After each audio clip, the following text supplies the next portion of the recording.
দশকের দীর্ঘ বর্ণাঢ্য ক্যারিয়ারে ১২,০০০-এর বেশি গান গেয়েছেন কিংবদন্তি কণ্ঠশিল্পী আশা ভোসলে। সুরের জাদুতে কোটি ভক্তের হৃদয় জয় করলেও নিজের গাওয়া হাজারো গানের ভিড়ে কিছু গান তার হৃদয়ের খুব কাছাকাছি। এক সাক্ষাৎকারে তিনি নিজেই জানিয়েছিলেন তার সবচেয়ে পছন্দের গানগুলোর কথা। চলুন জেনে নেওয়া যাক আশা ভোসলের প্রিয় সেই গানগুলো কি কি। আশা ভোসলে নিজের সেরা গানের তালিকায় শীর্ষে রেখেছিলেন উমরাও জান সিনেমার কালজয়ী গান ইন আঁখো কি মাস্তিকে।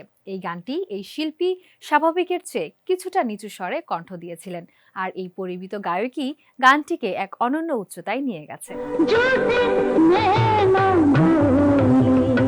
তালিকায় তিনি দ্বিতীয় গান হিসেবে রেখেছিলেন ১৯৯১ সালে মুক্তি পাওয়া লেকিন সিনেমার ঝুঠে নেয়না বলে গানটিকে। হৃদয়নাথ মঙ্গেশকরের সুরে এই গানটি গাওয়া তার জন্য ছিল এক বিরাট চ্যালেঞ্জ। ক্লাসিক্যাল ঘরানার জটিল ব্যাকরণ আর দীর্ঘ রাতের রেকর্ডিং সব মিলিয়ে এই গানটি হয়ে ওঠে তার অন্যতম প্রিয় একটি সৃষ্টি।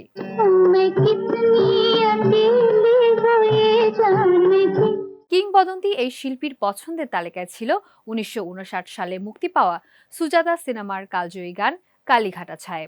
শচীন দেব বর্মনের জাদুকরী সুরে গাওয়া এই গানটিকে আশা ভোসলে স্বয়ং সাধারণভাবে অসাধারণ বলে অভিহিত করতেন।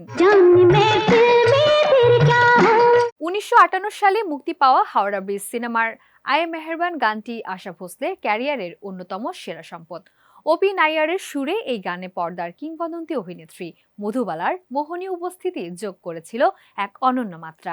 আশার মতে সেই সময়ে মধুবালার সৌন্দর্য ও অভিব্যক্তির জাদু এমনই ছিল যে তা দেখেই যেন গানের অর্ধেক কাজ হয়ে গিয়েছিল।